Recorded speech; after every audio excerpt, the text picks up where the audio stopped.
За. За тэгээд хонхтон руу очвоо. Манай тасах гээд байгаа зүйл хавираг шүү дээ. Хавираггүй амьдралдаа л тасаж сурах гээд байгаа юм аа. Бөөгийн эрдэм суралцахаас гадна.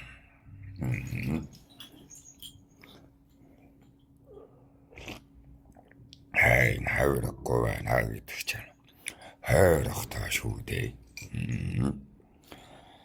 За тэгээд домчин өргөө дээр хэлгэвч дахиад жижигрүүлв. Турчхас. Нэг юм хэлгэвч зүүдэг байсаа гэ таахан хэллүү дээ. Турчхасаа. Тэгээд асуулахаар болов. Чаахан би бахан болчихсон.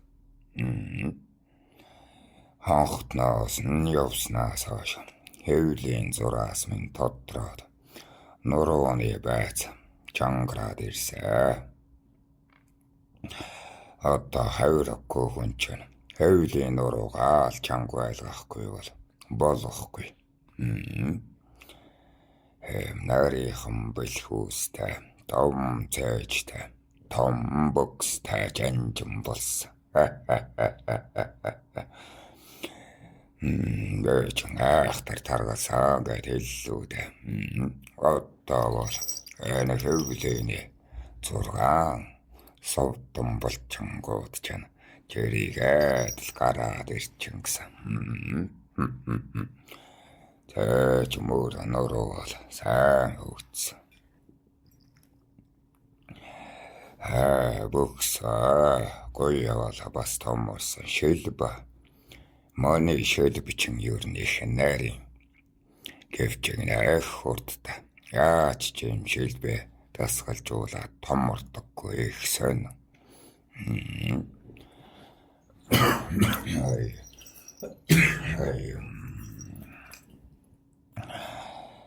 Тэгээд нарийнхан бэлхүүсэндээ тааруулаад нөгөөдгөө домчоор янзлуулаад нээлгэвч тэгээд хүүхнүүд бол манайг ихээ шохоорхно. Хавираггүй дээ нарийнхан бэлхүүстэй байгаад байхад чинь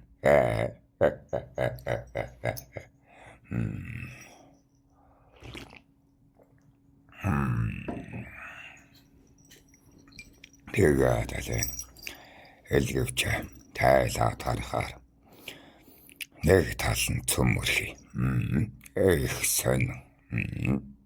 Тэрий чинь булчингаа хөгжүүлж яаж засахгүй бол онцгой харагдан шүү дээ. Энэ тал чинь ингээд цөмөрхий. Элгэний хэлбэр ингээд лугшиж байгаа нь харагдана. Тэм болохоор хувцасаа тайлхаас ичмээр санагдана. Надаар оролдох эмсч байхгүй. Тэгээд сурлаг хөөцөлднөө. Юу нэмээд сурах вэ? Юуг сурчих бол хүч хэрэг болох вэ? Яавал ахуудаа дэмтэй байх вэ гэдэг. Гэхдээ энэ байдлаараа үгээ томон ахтаа ахуугаа өгчөөд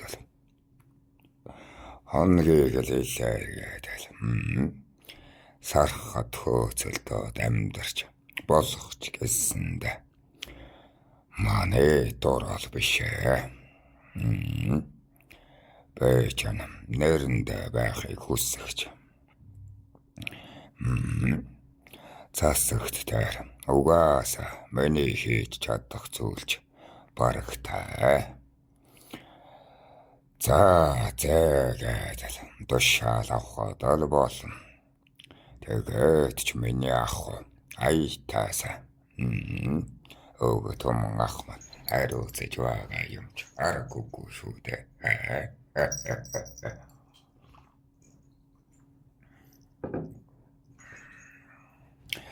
Тэгээд мөн зуутын тэргүүн ах нар байгаа шүү дээ. Ах нар бол өрөг зөрчил гаргаж миний толгой дээр хаан ах эрхэм аав юм нэрийг нь буулгаад байхгүй. Зөв хүнээрээ толгой хийн гэдэг чинь л тэр жаргал шүү дээ.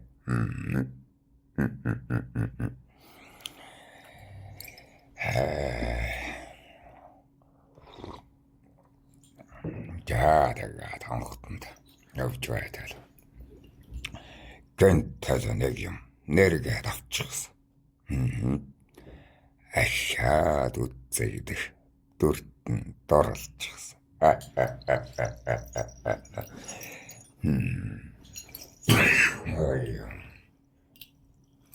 Юу нөө ахаад хангалтанд дуугийн энэ улаач. Хангалтнаас салхгүй наа гэх. Нэг эм танги арилж аачин байж гинэ.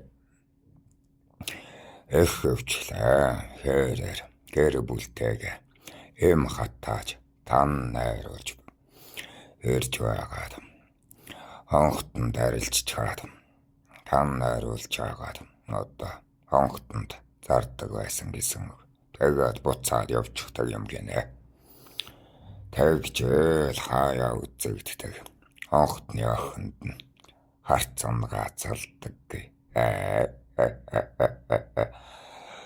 Амталмаар санагднаа. Одоо тэгээд багатан авсан жаах байл гэж бодоод.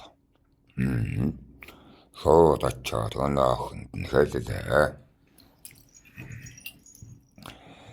Чиний төрхийг сайхан санагдаад байна. Өөрөө бүлээцүүлж болох уу? Гэдэл шууд асуусан гэсэн.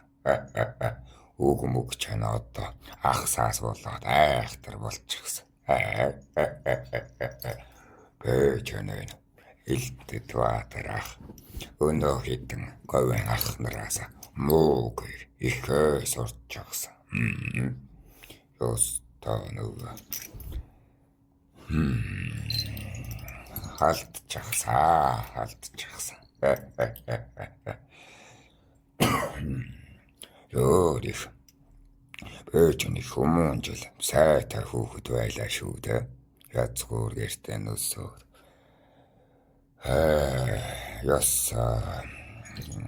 Ёртон сурагтал цаадал. Ёор нь хүмүүжилгүй болчихсон. Тэгээд юм бөгөөд ганц цугаа болох уу? Хэлэлцэж байгаад ааш нийлбэл хамтаар амьдрах уу гэж шууд асуусан гэсэн. Тэгсэн чинь харин төгөрөхт нь ханшил яа гэж байна шүү.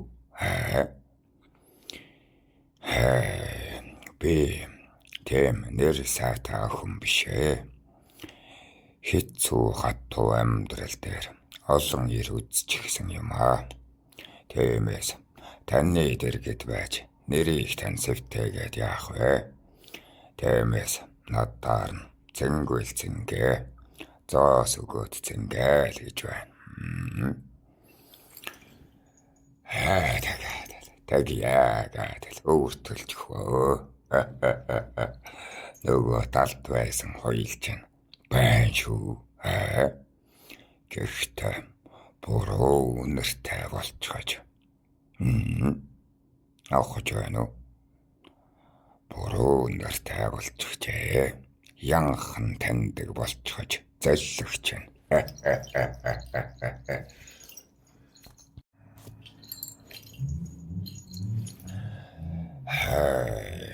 Та ч нөөдөө саддар юм ярихгүй гэчихэд ташаад яагаад саддар юм яриад байгаа юм бэ? Нөх хүмүүс таныг шүүмчлэн шөөлгээд байна. Энэ уллаач. Яах вэ тэгээд? Янхан та хорцаад. Сэвтээд явбал хохин нэз. Би өөрийн алдсан түүхээ тааханд сургамжилж байна. Баатар хүмүүн гэж хэнийг хэлдэг юм? Бартааг давж. Бартааг давсан хүнийг л баатаргийн шүү дээ.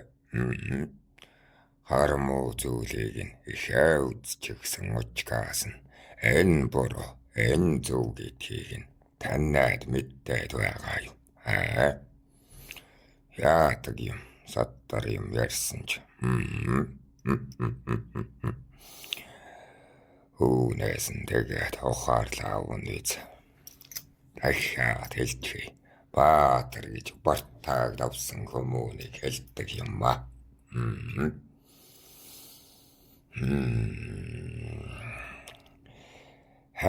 Тэгээд өмнө нь бол одоо онгон хүнд сэтэлждэг бол одоо би чинь тэр олон хүнээс л янхан олж хараад байгаа юм.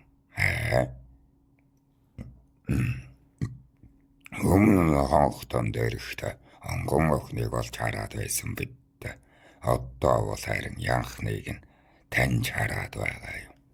Эрчүүдэд төгөргөөр нь ямбугаар нь бие өгч өгдөг охиныг чинь таашааж хүртнэ гэдэг чинь буруу хэмтэй болсны явдал биш үү? Тэм үү? Аахан юу гэж бодож байна?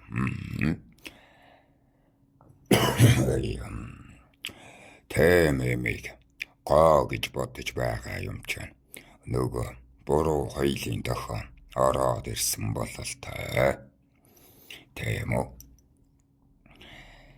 Тэгээд сайхан юм, сайхан юм.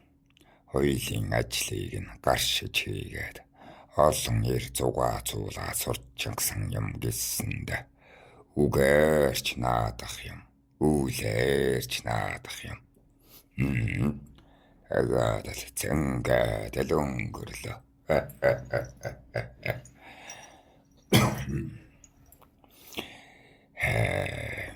Яна таны хаттан чинь сонсох үедээ гэн.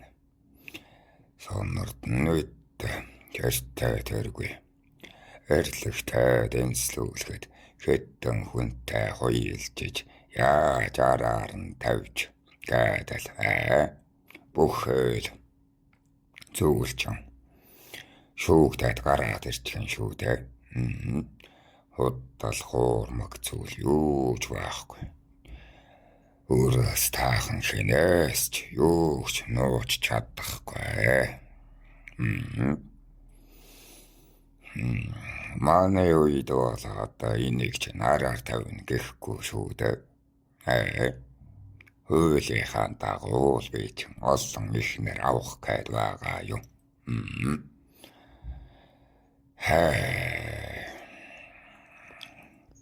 Тэгээд маргааш нь өнөө хүүхнээ харсан ч дор хөдлөхгүй байхаар тэгээд заасаа өгөөд харсан да. Босгаа гэж ингэж төлбөрт зангал руу орох гэж гэдэл өөртөө харамсаж шаналнаа. Буруу нэр аваад байна. Одоо би ингээд дахиад нэг хүнд дуурлах юм бол дахиад янхан байх үедээ гэж хайна. Тэгээд нүд яг сэвтчихжээ гэж бодоод л сэртгэн шүү дээ.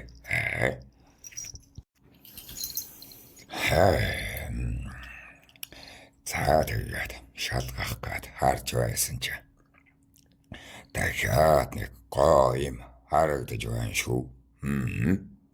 Шууд очоод өөрөө бүлээц үлмээр байна. Зан нийлбэл нийцье, үгүй бол төгөргөлё л гэв.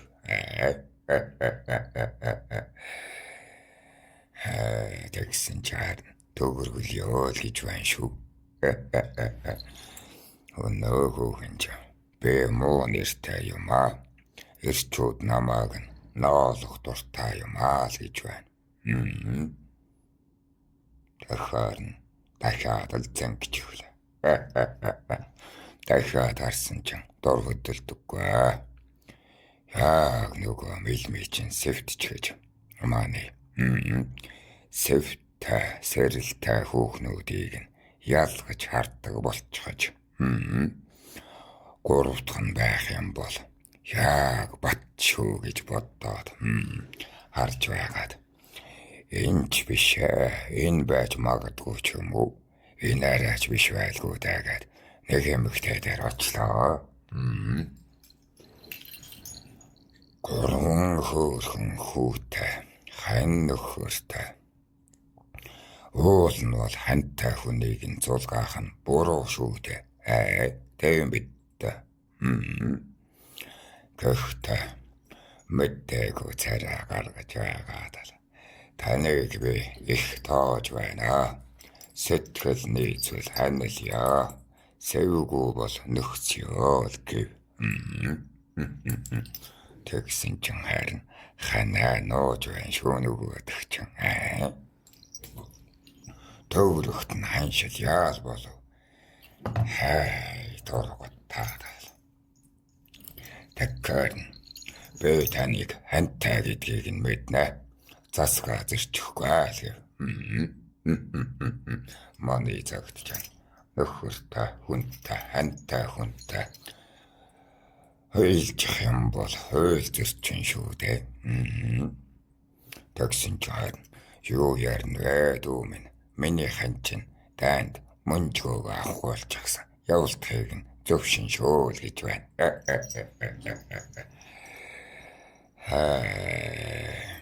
Гэвчиг нэ хуйлаа зөрчөөгүй. Тэгээд л янхан гэдгийг мэдчихээд л би яг сэвтэй нүдтэй болчихооч. Түмэн олон дундаас нь янхан хараад дандаг болчихооч. Энэ үхсний дараах ёр хараал нь юм байлгүй гэж бодоод л. Одоо тэгээд энэ нүдэндээ итгэж бол ханилж болохгүй шүү. Одоо миний дурлсан бүхэн онгон байсан ч янхан заяатай шүүгээд ихэ хатуу тайл нүүр тулсан да.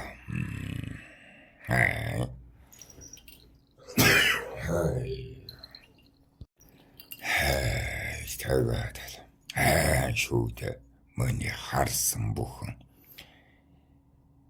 наанд таалагдсан хүүхэн бүхэн тийм янхан заяатай байна гэдэг чинь хэцүүд нэгтэй. Тэгээд хайхтар айсан гэж. Тэгээд айж мэгдээд хонхтны босаа маныг одоо онготоо залгаад нэг тусалсан. Шагаа гээд нэг зайран байдаг юм. Тэр шагаа гээд ахтар гүйж очоод ах минь дүүгийнх нь нүд сэвтчихэж би янхан таньдаг болчихлоо аха. Явж байгаа хүүхнүүдээс нь дур шаасан руу дөхөхөөр төвөрөх таньшлаад байна шүү. Би одоо энийг яаж засах вэ гэхэд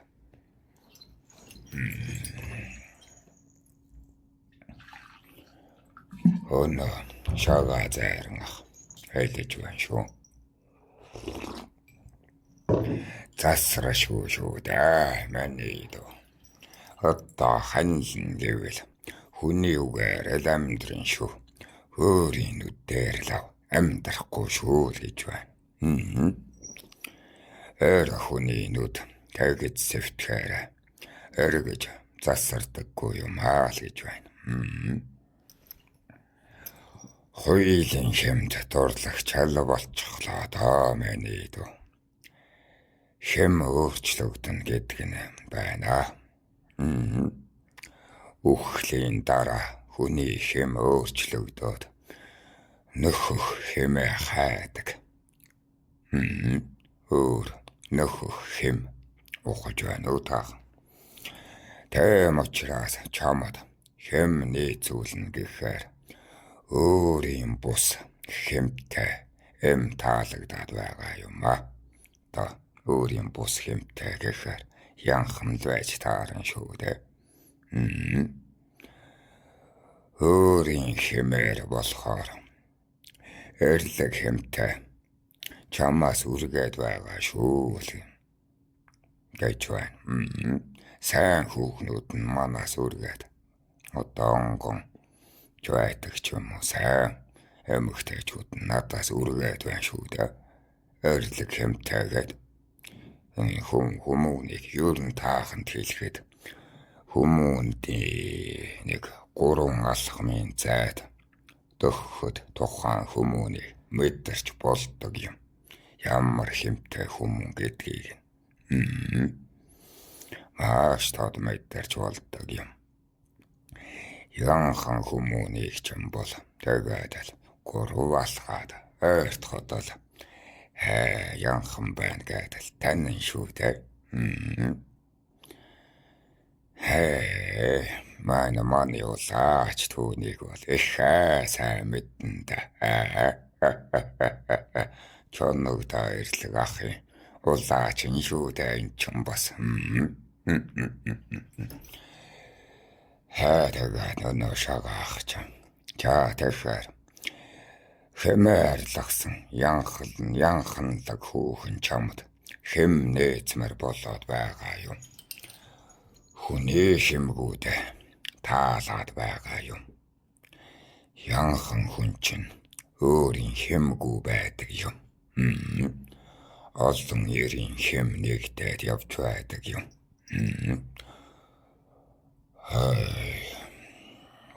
Одоо хүмүүнээ унтсан болгоныхоо ойр болгоныхоо хэмийг нь тээчихдэг юм. Эмэгтэй хүмүүнүүд их хөвчлээ. Харин тэгээд шагаах хэлж байна. Харин засагтай заяатай эмэгтэйчүүд чинь өөрийн хэм давмгаа байдаг юм. Тэгэхээр чи үхээр хэмээр хэмнээд байгаа юм байна да. Ёр хэмээр сул хэмээр л хэмнээд байгаа юм байна да гэд байх юм. Хатта тэгээд миний түүхий цосууж янхан хүүхэнтэй нөхцөх нь эрлэгтний явдал шүү. Түмнээс л нууж амьдран шүү миний ахт нь бас нэг тийм ёр би л гэв. Хэм дотгаараа би түүхий цосууна. Хэмгүүдгээр янхан хүүхэнтэй нөхцнө.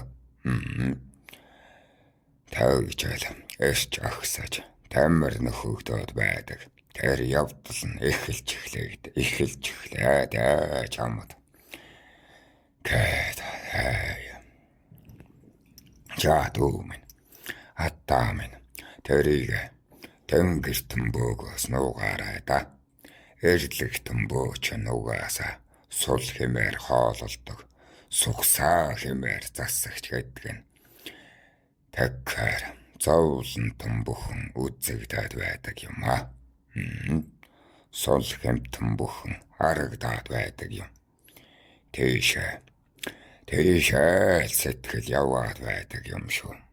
Тэндэл сэрж амьдрын шүү миний тохорхыг л бодолтой тунгаагаарай л гэн. Шаналсан. За өнөө дуулдаад байдаг. Эрлэгтэн бөө гэдэг чинь бүхээ зовлонтон хармуу нүгэлтнийг нь таньж мэдээд засдаг бөөг нь хэлээд байдаг юм ба. Гэт яана тэр нь болчихлоо гэд. Шаналсан дээр шаналсаа. Айсаа бас.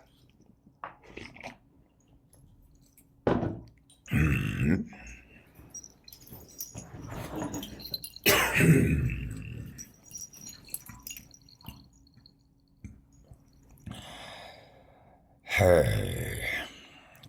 тэгээд л ямар ч байсан чоног таахаа. Ах та жаахан уурлаад өнөө ирлэгтэй. За уурлаад байх ч юу ах вэ? Угаасаа ирлэг тамын онготойг нь мэд цаар байж амид үлдэхийн төлөө залчихсан юм чинь. Тэгээд л ойгаа зүү саглаад л. Бурууга асууж байгаа юм да. Тэгсэн чинь харин чоногдоо ирлэг тэгж шүү.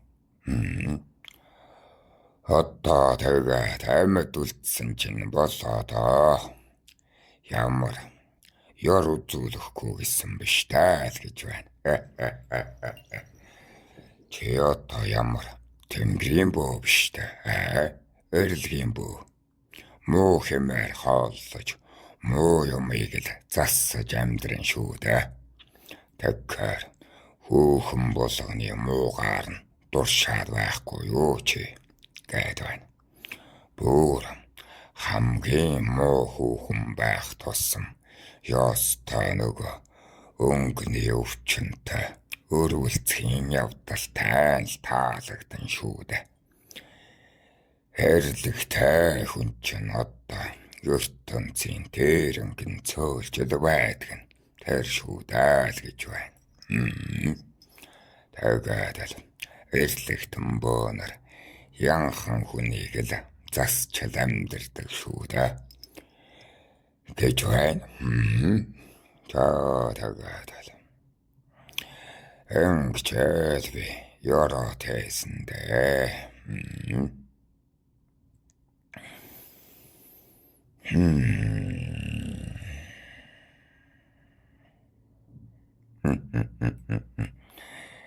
За энэ сэтгэлдэл дээр нь ёстой хотлаа шааж өгч байна да гинэ. Нэг хөвгүүн тэгээд биччихэж. Манд итэг гэхгүй. Энэ үнэн ярьж байна уу? Хотлаа ярьж байна уу? Сонжиж сонсож болно. Яахантай унтаагүй байж магад. Унтсан байж магад.